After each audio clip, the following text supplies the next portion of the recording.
ঈদ মুবারক NCP, Eid মুবারক জুলাই যোদ্ধা, ঈদ মুবারক জুলাইকে যারা সমর্থন করে, জুলাইকে যারা ধারণ করে, 5ই আগস্টকে যারা অন্তরে অন্তরে গেঁথে রাখে, তাদের জন্য এই প্রবাস থেকে অন্তরের অন্তর থেকে জানাচ্ছি ঈদ মুবারক।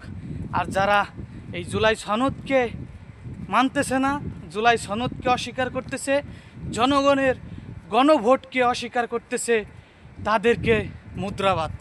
তাদের জন্য ঈদ মুবারক না, ঈদ মুবারক হচ্ছে জুলাই যোদ্ধাদের জন্য, এনসিপির জন্য, জামাতের জন্য, দেশপ্রেমিক মানুষের জন্য, যারা দেশকে ভালোবাসে তাদের জন্য ঈদ মুবারক। সবাই ভালো থাকবেন, সুস্থ থাকবেন, দোয়া করবেন। আমরা যারা দূরপ্রবাসে আছি, দেশকে ভালোবেসে মাথার ঘাম পায়ে ফেলে কষ্ট করে উপার্জন করি, রেমিটেন্স পাঠাই, পরিবার চলে, দেশ চলে, তাদের জন্য দোয়া এবং ভালোবাসা রইল। আমরাও দোয়া আশা করি। প্রত্যেকটা মানুষ, খেটে খাওয়া মেহনতি মানুষ, সবাইকে জানাই অন্তরের অন্তর থেকে ঈদ মুবারক। কিন্তু সে যত কোটিপতিই হোক না কেন, যত গরিব মানুষই হোক না কেন, যদি তার ভিতরে দেশপ্রেম না থাকে, যদি সে বাংলাদেশকে ভালো না বাসে, যদি সে তার মাতৃভূমিকে ভালো না বাসে, তার জন্য আমাদের ঈদ মুবারক না। আমাদের ঈদ মুবারক, দোয়া এবং ভালোবাসা তাদের জন্য যারা শত দুঃখের মাঝে থেকেও, শত সুখের মাঝে থেকেও নিজের দেশকে ভালোবাসবে, দেশের মানচিত্রকে আগলে ধরবে, এই দেশের জন্য, এই দেশের মানুষের জন্য কাজ করবে, তাদের জন্যই আমাদের ঈদ মুবারক। মালয়েশিয়া থেকে সালাউদ্দিন পারভেজ ফরিদ, দোয়া এবং ভালোবাসা রইল আপনাদের জন্য, দোয়া করবেন।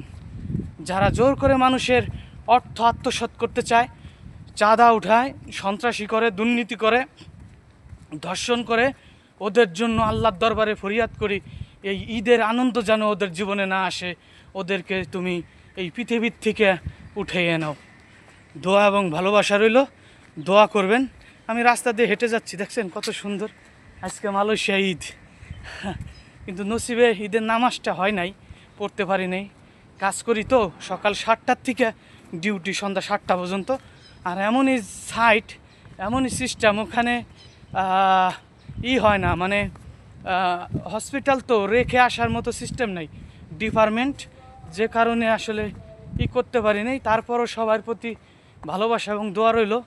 সবাই, বাংলাদেশে তো আগামীকালকে ঈদ, আগামীকালকে বাংলাদেশে ঈদ, আপনারা নামাজ পড়বেন, দোয়া করবেন আমাদের জন্য, আমরা যেন এই দূরপ্রবাসে ভালো থাকি, সুখে থাকি, আর পরিবারকে যেন সুখে রাখতে পারি। চেষ্টা করব ভালো থাকার জন্য, চেষ্টা করব সবাইকে ভালো রাখার জন্য। আমরা দোয়া চাই, আমরাও জুলাই যোদ্ধা, কারণ আমরা এই দূরপ্রবাসে থেকে লড়াই করছি, সংগ্রাম করছি, রেমিটেন্স পাঠাই নেই, মোবাইলে কথা বলছি, ভিডিওতে কথা বলছি, বন্ধুবান্ধব ভাই বেরাদেরকে নামাইছি। সব সময় আমরা জুলাই যোদ্ধাদের পক্ষে, দেশপ্রেমিক মানুষের পক্ষে, দেশের জন্য কথা বলছি। স্বৈরশাসক শেখ হাসিনা থাকা অবস্থায় আমরা সর্বোচ্চ চেষ্টা করছি এই দেশের মানুষের কথা বলার জন্য, দেশের মানুষকে ভালোবাসার জন্য।